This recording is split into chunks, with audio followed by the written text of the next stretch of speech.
Friends ఈరోజు video వచ్చేటప్పటికి స్టార్ట్లో ఇక్కడ మనకి sleep, shut down, restart, lock 4 options ఉన్నాయి కదా. మీరు ఒకేలా shut down, restart, sleep, lock use చేయాలి అంటే మనం ఇక్కడికే వచ్చి యూస్ చేయకర్లా. వీటికి షార్ట్ కట్స్ ఉన్నాయి. ఈ షార్ట్ కట్స్ ద్వారా చాలా స్పీడ్గా యూస్ చేయొచ్చు.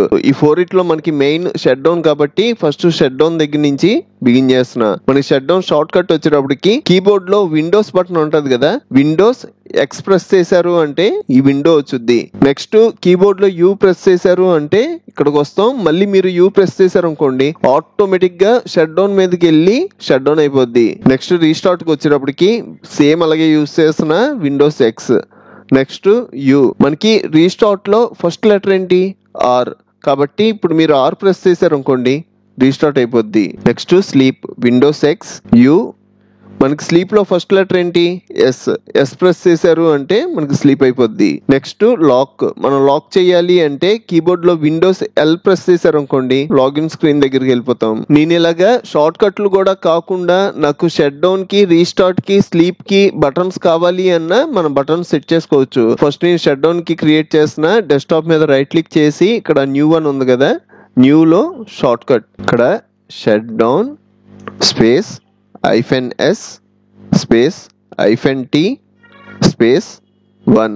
మనకి ఐఫెన్ వచ్చేటప్పటికి పైన మనకి 1 2 3 4 ఇలా నెంబర్స్ ఉంటాయి కదా, ఈ నెంబర్స్ లో 0 పక్కన ఉంటుంది. ఇలా టైప్ చేసిన తర్వాత నెక్స్ట్ అనండి. ఇక్కడ షట్ డౌన్ అని టైప్ చేయండి. నాకు ఎస్ క్యాపిటల్ కావాలి.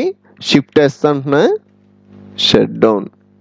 ఫినిష్ అన్నాము అంటే ఒక బటన్ క్రియేట్ అయిపోద్ది. నెక్స్ట్ రీస్టార్ట్ కి మళ్ళీ డెస్క్టాప్ మీద రైట్ క్లిక్ చేస్తున్నా, న్యూ లో షార్ట్ కట్ ఇక్కడ షట్ డౌన్ స్పేస్ ఇచ్చి ఇందాక మనం షట్ డౌన్ కి -s యూస్ చేసాం కదా, మనకి రీస్టార్ట్ కి వచ్చేటప్పటికి -r. Next -t next 1. Next అనండి. ఇక్కడ రీస్టార్ట్ ఆర్ క్యాపిటల్ కావాలి.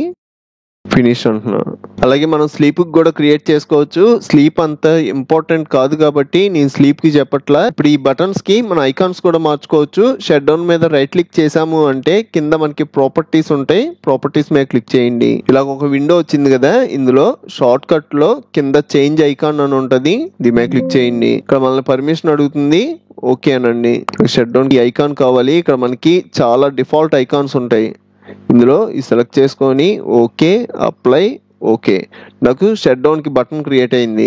నెక్స్ట్ రీస్టార్ట్ కి కూడా క్రియేట్ చేసుకుంటున్నా. సెలెక్ట్ చేసి right click, properties, short cut లో చేంజ్ ఐకాన్, ఓకే. మీరు ఏ ఐకాన్ అయినా అవ్వచ్చు.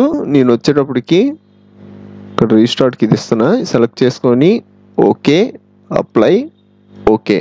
ఈ బటన్స్ మీకు టాస్క్ బార్ మీద కావాలి అన్న డ్రాగ్ అండ్ డ్రాప్ చేయొచ్చు. Shut down button drag and drop చేసా. నెక్స్ట్ రీస్టార్ట్ బటన్, దీన్ని కూడా డ్రాగ్ అండ్ డ్రాప్ చేస్తున్నా. ఇప్పుడు మనం ఈ షట్ డౌన్ బటన్ మీద క్లిక్ చేస్తే షట్ డౌన్ అయిపోద్ది. రీస్టార్ట్ బటన్ మీద క్లిక్ చేస్తే రీస్టార్ట్ అయిపోద్ది. నాకు టాస్క్ బార్ మీద, డెస్క్టాప్ మీద ఇన్ని బటన్స్ అవసరం లేదు, నాకు డెస్క్టాప్ మీద అక్కర్లేదు అనుకోండి, సింపుల్ గా సెలెక్ట్ చేసుకొని కీబోర్డ్ లో డిలీట్ అన్నాను అంటే నాకు డెస్క్టాప్ మీద రిమూవ్ అయిపోతాయి. టాస్క్ బార్ మీద ఉన్న shut down, restart buttons use చేయొచ్చు. చూసారు కదా ఫ్రెండ్స్, ఈ వీడియో మీకు హెల్ప్ అయితే ఒక లైక్ చేయండి. మీకు ఇంకా చాలా కంప్యూటర్ ట్యుటోరియల్స్ కావాలి అంటే ఇప్పుడు మీరు చూస్తున్న వీడియో పైన కంప్యూటర్ ట్యుటోరియల్స్ ప్లేలిస్ట్ లింక్ ఇచ్చాను, ఇక్కడ క్లిక్ చేసి అన్ని ట్యుటోరియల్స్ చూడండి. అలాగే మన ఛానల్లో మనకి బాగా యూజ్ అయ్యే చాలా సాఫ్ట్వేర్లు ఫుల్ కోర్సులు చెప్పాను, ఒకసారి మన ఛానల్ కి వెళ్ళి చెక్ చేయండి. ఇంకో మంచి వీడియోతో మళ్ళీ కలుద్దాం.